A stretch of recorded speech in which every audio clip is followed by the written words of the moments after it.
Okay. First thing I have to ask, you give me permission to record, right? Of course. Okay. My first question is, how did you land this job? Oh, well, I worked with Julie Sadler, the other ultrasound girl here, probably 12 years ago at Arnold Palmer. And so when she needed somebody else, when they got busy, she called me. Okay. What do you enjoy most about this job?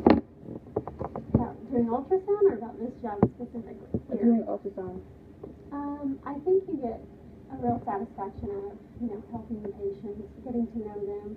I prefer working in an office setting just because most of your patients come back, so you really get to know them. It's not just, somebody coming through the emergency room that you maybe see one time. You get to follow up, you get to actually see, if they're diagnosed with something, you get to follow it all the way through. So it's kind of, it's rewarding to be there for the patients as well. Okay, so you do specifically like ultrasound as an OB, or? We do.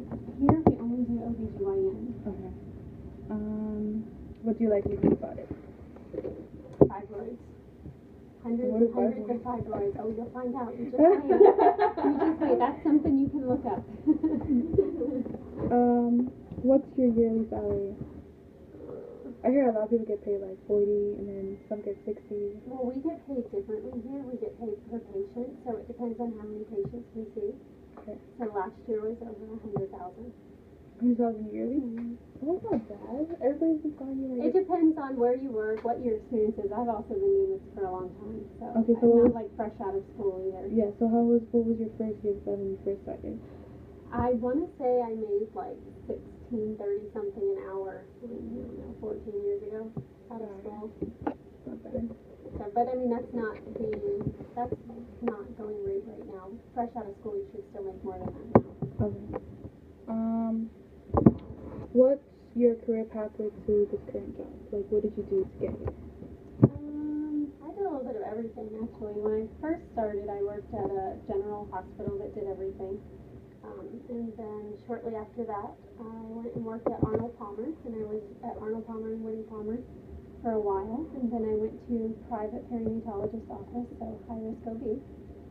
And then I worked for a private doctor's office for a little while, and I really liked it there. And then Julie called me and told me about this job, and so I had worked with Julie before, so I knew her well.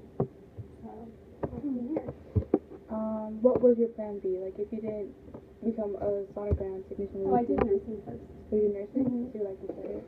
Yeah, I mean, each their own, but back when I got out of nursing school, it was a lot more chart work, not as much patient. Like, we had staff RNs, but we had more like LPNs and like nursing assistants and things like that. So we didn't have, mostly what we would do is like take doctor's orders and push meds, whereas now the RNs they're kind of going away from all of the other nursing. So they'll have a few LPNs, but mostly RNs, so it's more hands-on now. So it would be different if I was doing it now, but I didn't like as much paperwork. I kind of wanted hands-on patient work. What's your advice for me to get a job in this career? My biggest advice to you would be when you're doing your clinicals, pay attention, do everything you can to help, and never, ever, ever shy away from being into the transducer. If somebody says to you, do you want to try this? The answer is absolutely yes. I don't care how hard you think you're going to struggle in there. I mean, unless you completely have no idea what to do, which you shouldn't ever be in that circumstance. Always give it a try. Always give it a try. Because the more experience you can get and the better you are at your sites, the better your opportunity of having a job right out of school. I mean, they hired us right out of school. So. Okay, how many years, you already answered that question, how many years have you been in the position? It was 12? No, I've known Julie for 12 years. I've been doing this almost 15 years. Oh, okay. Do you have any doubts or regrets? No. Alright, that's it. Alright. Thank you. You're welcome.